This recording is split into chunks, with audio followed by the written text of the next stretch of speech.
renungan kita saat ini dengan tema menjadi pengikut Kristus yang sejati. Di dalam Lukas pasal 9 ayat 23 berkata demikian, setiap orang yang mau mengikut aku, ia harus menyangkal dirinya, memikul salibnya setiap hari dan mengikut aku. Saudaraku kekasih dalam Tuhan, Yesus tidak pernah menawarkan jalan yang mudah bagi siapa saja yang ingin mengikutinya. Dalam Lukas pasal 9 ayat 23 ini, Yesus menyampaikan panggilan yang radikal dan menantang, yaitu menyangkal diri, memikul salib setiap hari, dan mengikut Dia. Ini bukanlah ajakan untuk menjadi simpatisan atau pengagum, melainkan menjadi murid yang sejati, yang hidupnya dikuduskan untuk Kristus. Ada beberapa hal yang perlu kita renungkan di dalam kesempatan ini. Yang pertama adalah menyangkal diri, atau melepaskan ego dan keinginan duniawi. Menyangkal diri bukan berarti membenci diri sendiri, melainkan menolak keinginan-keinginan yang bertentangan dengan kehendak Allah.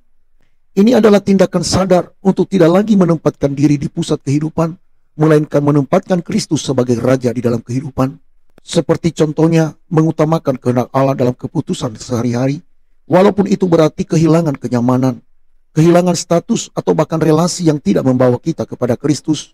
Yang menjadi pertanyaan bagi kita di dalam poin pertama ini adalah, apakah kita bersedia melepaskan ambisi pribadi demi rencana Allah? Hal yang kedua adalah memikul salib setiap hari atau komitmen dalam pengorbanan.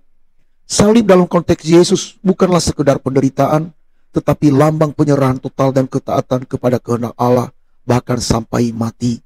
Perhatikan ini dalam perkataan Tuhan Yesus, setiap hari. Karena menjadi murid bukan keputusan sekali seumur hidup, tetapi komitmen harian dalam hal-hal yang kecil maupun yang besar. Di dalam poin yang kedua ini, kita boleh mengajukan pertanyaan di dalam diri kita. Apakah kita bersedia menanggung penderitaan, penolakan atau kesulitan demi ketaatan kepada Kristus? Poin yang ketiga yang kita renungkan adalah mengikut Kristus, artinya hidup dalam langkah dan arahnya. Mengikut Kristus berarti hidup dalam jejaknya, meniru karakternya, menaati ajarannya, dan berjalan dalam jalan salibnya. Kita tidak bisa mengikuti Dia sambil tetap berjalan dalam jalan kita sendiri. Mengikut Kristus adalah hidup dalam kasih, pengampunan, kerendahan hati, dan pelayanan serta pengabdian. Di dalam poin ketiga ini membawa kita kepada suatu evaluasi. Apakah kita sungguh berjalan dalam jejak Kristus, atau hanya berjalan menuruti keinginan kita sambil membawa nama Tuhan?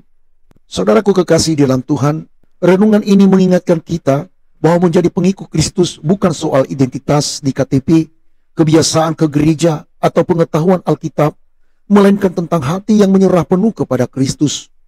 Menyangkal diri, memikul salib, dan mengikuti Dia adalah jalan menuju kehidupan yang sejati, meski sempit dan sukar untuk dijalani, tetapi penuh kuasa dan damai sejati. Kasih karunia dari Tuhan yang memberikan kepada kita kekuatan untuk menjalaninya. Mari kita berdoa. Tuhan Yesus, ajar aku untuk menyangkal diriku, memikul salibku setiap hari, dan mengikuti Engkau dengan setia. Bentuklah aku menjadi murid-Mu yang sejati, yang hidup bukan untuk diriku sendiri, melainkan untuk kemuliaan nama-Mu. Amin. Tuhan Yesus memberkati kita sekalian. Shalom.